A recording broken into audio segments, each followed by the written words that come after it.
There's a hunger that drives most men, a hunger to be seen, to be recognized, to be chosen, to be celebrated. It doesn't start as ego, it starts as ache, a quiet, unspoken ache to matter. And for a long time it seems noble, because hunger fuels discipline, hunger births drive, hunger builds things, until it doesn't, until hunger becomes the very thing that keeps a man from ever arriving. Most men don't know they're hungry because they've fed on performance so long it feels like purpose. They've built brands, businesses, bodies, platforms, and it looks like success, but it's actually survival. The man who is still hungry measures his worth in mirrors. And as long as those mirrors shine back approval, he keeps moving. But if they go quiet, so does he, because his power was never structural, it was borrowed.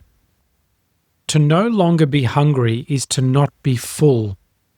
It is to no longer feed on what was never yours to begin with.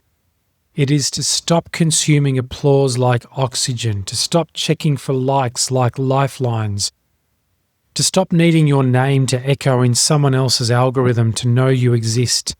It is to come home to your own signal and realize you are never starving, you are just forgetting. There came a point on my path when I stopped producing.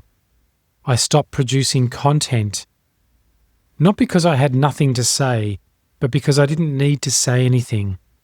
I no longer needed to be present in everyone's feed to feel real. I no longer needed to be quoted, shared, referenced to feel relevant. And in that stillness, something new emerged.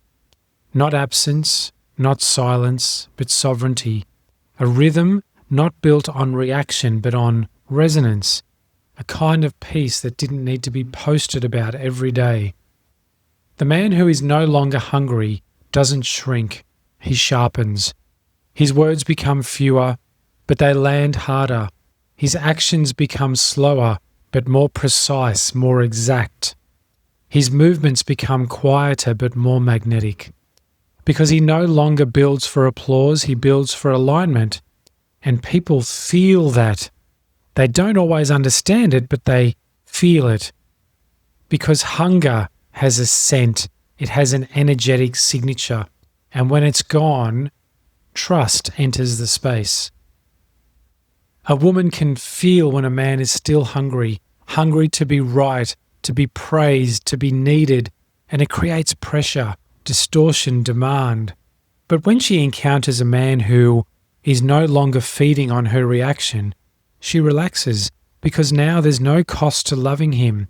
There's no emotional debt, no expectation, no hidden contract, just presence, held without hunger. In business, the hungry man launches often. He pivots, he pushes, he sells with subtle desperation because his work isn't clean. It's coded with a need to prove. And while that might succeed short term, eventually the field responds. It senses the leak, it senses the pressure, and it begins to pull back. Not because the work is wrong, not because the business is flawed, but because the energy behind it is unclean. But the man who is no longer hungry creates differently. He builds what he must, not what sells. He offers from fullness, not from lack. He closes things that no longer resonate, even if they're profitable. Because his wealth is no longer defined by numbers. It is defined by alignment, and alignment is always clean.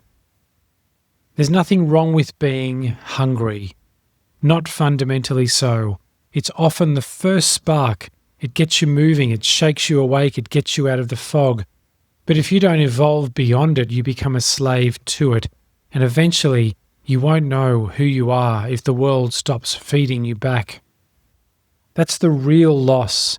Not relevance, but identity erosion. You lose your own signal trying to stay in everyone else's. And the sovereign man no longer needs to be validated because he's beyond it. not because he's above it. He's walked through the ache and found that what he was seeking was never out there. He doesn't chase eyes anymore. He doesn't feed on noise. He doesn't prove through presence. He arrives, and if no one notices, he's still complete. This is what it means to no longer be hungry. To stand in a room and not scan for recognition. To speak without hoping it lands. To build without checking who's watching.